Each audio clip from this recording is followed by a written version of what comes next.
Cut it up. Good? Yeah, I'm good. All right. Welcome to the first ever Crimson Quarry video recap. I don't know why we're doing this, but we're doing it, and it's worth a shot. I'm Eddie Cotton, the newest contributor to the Crimson Quarry. Alongside me is Zane Piarli from the Indiana Daily Student. And if you want more information on Indiana basketball, you of course can check out his beat at the Indiana Daily Student.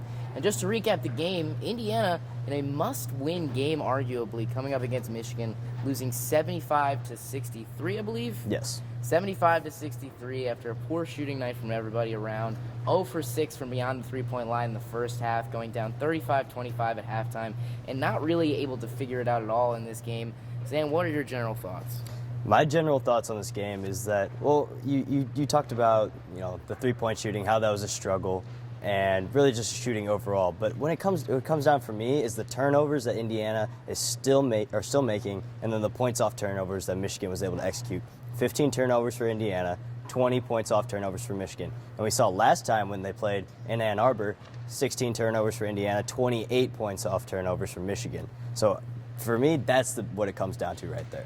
Now, you mentioned the points off turnovers. I think something that Tom Crean really harped on in the post-game press conference was the team's inability to create offense. Mm-hmm. Why do you think that's been an issue, and how has that led to all these turnovers? Well, honestly, I don't know why it's been an issue, but it has. And for the reason why they're creating so many turnovers off of it, or making so many turnovers and mistakes off of it, is because they're too stagnant from beyond the three-point arc. And it takes them so long to even get inside the arc, about really 10 seconds left on the shot clock before they can even get anything down low. And I asked Deron Davis, who really had a heck of a game tonight, 13 points, 4 of 5 shooting, and 5 of 6 from the free throw line. I asked him, I was like, do you feel that the offense is better when you guys work inside and out? And he said, yeah, I feel like it is better. And so my question to that is, why aren't they working inside and out more? For me, I think if you establish the post game first and then kick it out to beyond the arc, that's whenever you find your best offense. That's when you had the most success. Indiana wasn't doing that. It took them until their 10th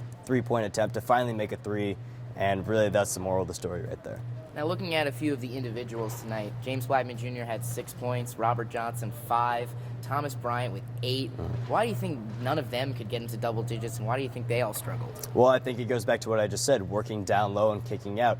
James Blackman hasn't been healthy for a while, and we saw him against last game against Purdue, went 3 of 14 from the field. Tonight, 2 of 7. And then, so whenever they're not kicking it down low and working it back out, you're not open, because Michigan's easily going to defend dribble handoffs, and whenever they don't execute on high ball screens like they weren't even doing that tonight, and for the most part all season, it makes it really hard to get open from beyond the arc and even put up good-looking shots.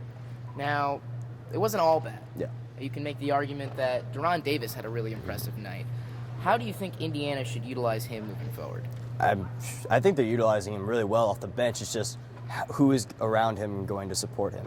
And that comes with leadership, really. And Tom Crean talked about it at the end, lack of leadership. Deron Davis right now is performing at a much higher rate than I think anyone really expected him to coming into the season. I think maybe at the beginning, he got here late in the summer, was a little bit behind, but throughout the entire year, he's gotten better every single game. And I think he is the only person I can truly say has gotten better every single game. It's just the guys around him. Will they step up their game? Will they become more vocal? And I don't think it's really fair to put Deron in a leadership standpoint right now as a freshman, but honestly, he might have to. And you mentioned that leadership. That's something that Tom Crean was really, really adamant about in this press conference. Probably the most heated press conference he's had in a long time. Usually Tom Crean is, 30 minutes late for a press conference, usually coming out after a while. It takes his time. He came in there busting the doors down immediately, and one of the things he really harped on was the lack in leadership on this team. He talked about Thomas Bryant has really grown into that leadership role, but he's struggling because he's 19 years old, and he's trying to improve his own game and also trying to help everybody else out. And it seems like no one's really helping him in that role. It's kind of interesting to think about. Yeah, it is. And I asked Robert Johnson after the game, I said, usually struggling teams, what they do is they'll hold the players-only meeting and figure it out. I mean, we've seen it this year around college basketball. Florida's been able to do it, and they've been fairly successful after that. Same with Duke. And now, I asked him, I was like, have you guys even thought about that, or has that come across your mind? He said, we haven't done that, but maybe that's what it will take for us to get going. And I honestly think if they hold the players-only meeting, figure out what they're doing wrong, it'll help them in the end. But the problem is that they don't have the leadership for someone to call a players-only meeting. So while Thomas Bryant is busting his tail trying to become a leader, you got to take the next step and really prove it to your teammates, not on the floor, but off it as well. Now, taking a look at this game in a general sense, IU losing their last two, losing to Purdue against a rival, and then losing to Michigan here at home at this 1 o'clock tip. Indiana, before this game, had the 78th best RPI ranking. The highest RPI ranking to ever make the tournament was 72, and that was last year with Syracuse, who made the Final Four. Looking forward, do you think Indiana has any semblance of a chance to make the tournament? And if so, how do you think they do it? They do have a chance just because of the Kansas and North Carolina wins, which I hate to say because those were like 3 decades ago. Pretty much. I was barely live at that point. I'm still a child, and back then I was a younger child that was just born. So since that, they've obviously struggled a ton, but they still have a chance, and if they go on some sort of win streak, and it's going to be extremely hard, 4 or 5 on the road, going to Minnesota, going to Iowa. But you look at the teams that they're playing, they should be able to beat those teams on the road. With the exception of, I think, Purdue on the road, they should be able to go beat Minnesota. They should be able to beat Iowa. They should be able to take care of business at home and beat Northwestern. And they should be able to go beat Ohio State on the road. Now, will they be able to do that?